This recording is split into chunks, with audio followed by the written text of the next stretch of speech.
जी बिस्मिल्लाह। Sir मेरा सवाल ये है कि इंसान कामिल ईमान वाला कैसे बन सकता है?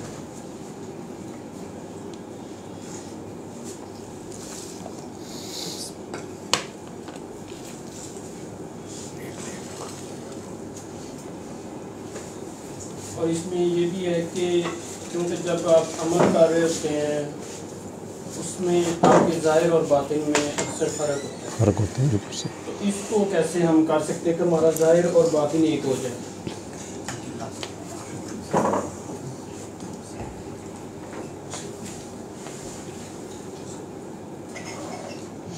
इसमें इसका ना इसका एक मुख्तसर लेकिन जामे जवाब जो है ना वो तो एक जुमले में है कि कामिल ईमान वाला वो है जो कामिल इंसान तक पहुंचता है सल्लल्लाहु अलैहि वसल्लम, और जो कामिल इंसान तक पहुंचता है वो असल में कामिल ईमान वाला होता है। ये तो एक बेसिक रूलिंग है। अब प्रैक्टिकल पर्पस के लिए यानी कि एक सालिक एक मुसाफिर पूछ रहा है कि मुझे कैसे पता चलेगा कि मेरा ईमान जो है कितना का मुकम्मल है। ऐसा ना हो कि मैं अपने आप को कामिल ईमान वाला समझ रहा हूँ तो मैं बाद में पता चल रहा है ईमान तो ना पुख्ता है। उसका टेस्ट है ना, यानी कि उसमें अगर हमने अपने आप को जज करना, अगर मैं अपने आप को उसमें डालकर देखूँ तो उसकी जजमेंट यानी कि उसका लिटमस टेस्ट ये है कि मैं जितना इस दुनिया के निज़ाम पर यकीन रखता हूँ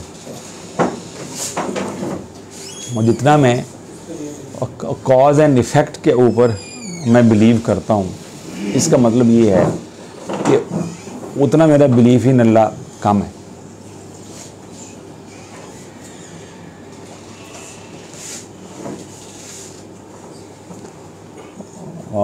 और जितना मैं जो है जितना मेरा बिलीफ इन अल्लाह जो है ज़्यादा होगा उतना मैं कॉज एंड इफ़ेक्ट को लिफ्ट नहीं कराऊंगा। आप भी समझें अपने बिलीफ सिस्टम में। मिसाल तौर पर यानी कि अगर मेरे तसव्वुर में ये बिलीफ सिस्टम में ये है कि इतने पैसे हों तो ये काम हो जाएगा। मेरा काम इसलिए नहीं हुआ कि मेरे पास पैसे नहीं थे, कि मेरा काम इसलिए नहीं हुआ कि मेरे पास सिफारिश नहीं थी, मैं इसलिए पीछे रह के मेरे पास फ़लाँ सबब नहीं था। तो इसका मतलब ये है कि मैं कॉज एंड इफ़ेक्ट में ट्रैप हूँ।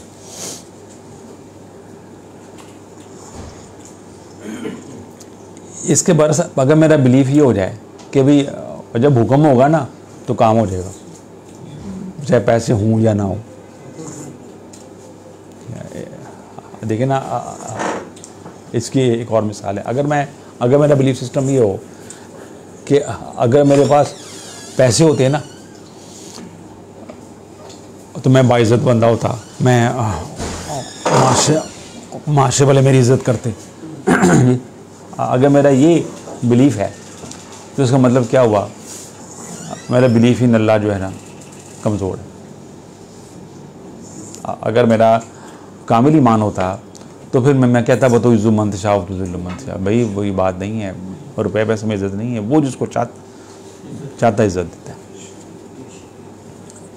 तो ये एक लिटमस टेस्ट है कि अगर हम अपने आप को देखें, आप यूँ समझ लें कि अगर मेरी नज़र में दुनिया छोटी है तो समझ लें कि मैं बड़ा आदमी हूँ ईमान के हवाले से। और अगर दुनिया बड़ी है, अगर मुझे दुनिया बड़ी नज़र आ रही है तो मैं इसका मतलब है कि मैं एक छोटा शख्स हूँ बिलीफ या ईमान के हवाले से। कहते हैं कि हाथी जो होता है ना, हाथी की जो है ना आँख और जिस्म की साख्त का रेशो ये होता है कि उसको सामने से आता वो बंदा ना बड़ा दिखाई देता है, यानी कि उसको चीज़ें जो हैं नॉर्मल प्रोपोर्शन से बड़ी बड़ी दिखाई देती हैं। इस वजह से वो अपने आप को कमज़ोर समझ रहा होता है। इस वजह से एक छोटा सा बच्चा भी उसका ना उसको लेकर चल रहा होता है। महावत 40-45 किलोग्राम का बंदा जो है 50-60 किलो का बंदा है, वो उसको लेकर चल रहा होता है, वो चल रहा। तो ये हाल यही हमारा है कि हमें ऐसे में दुनिया बड़ी नज़र आती है और हमें अपना आप छोटा दिखाई देता है।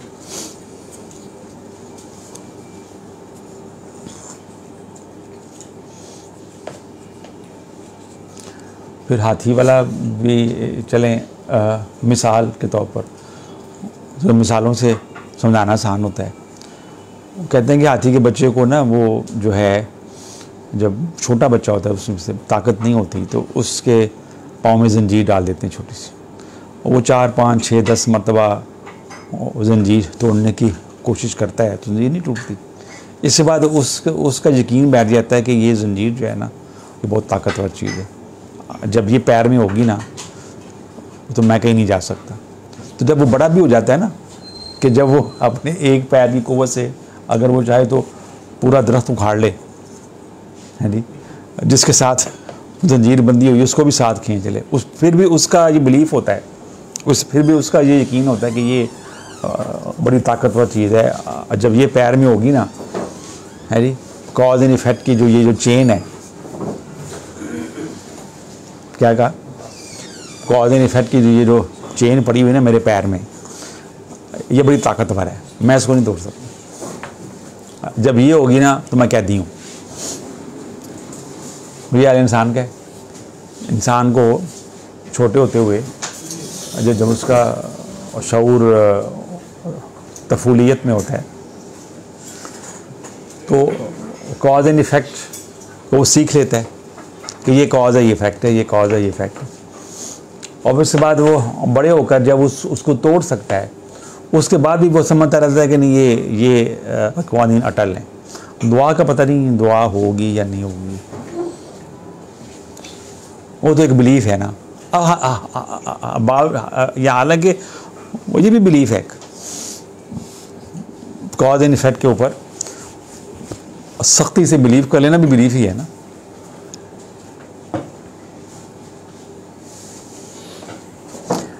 तो कामिल ईमान जो है ना, उसका ताल्लुक़ ये है कि हमने दुनिया पर जो हमारा बिलीफ है उसका इन्वर्स प्रोपोर्शन है असल में ईमान। देखिए, अगर हम सबब को मुसब्बब जानते हैं, ऐसा मतलब है हम मुसब्बब को फिर कादिर नहीं जानते, कादिर मुतलक नहीं जानते।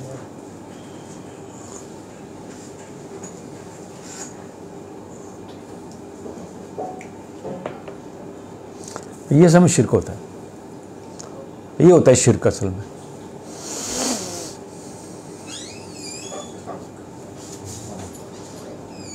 शिरक क्या है कि मादी कुव्वत को फ़ाइक समझना, मादी कुव्वत को, मादी निज़ाम हयात को उसके पैरेलल समझना या मशीयत इलाही से बुलंद तर समझना, ये शिरक हो गया। मुकाबले में ला खड़ा करना, यानी कि खालिक और मखलूक को मुकाबले में ला खड़ा करना, ये शिरक हो गया।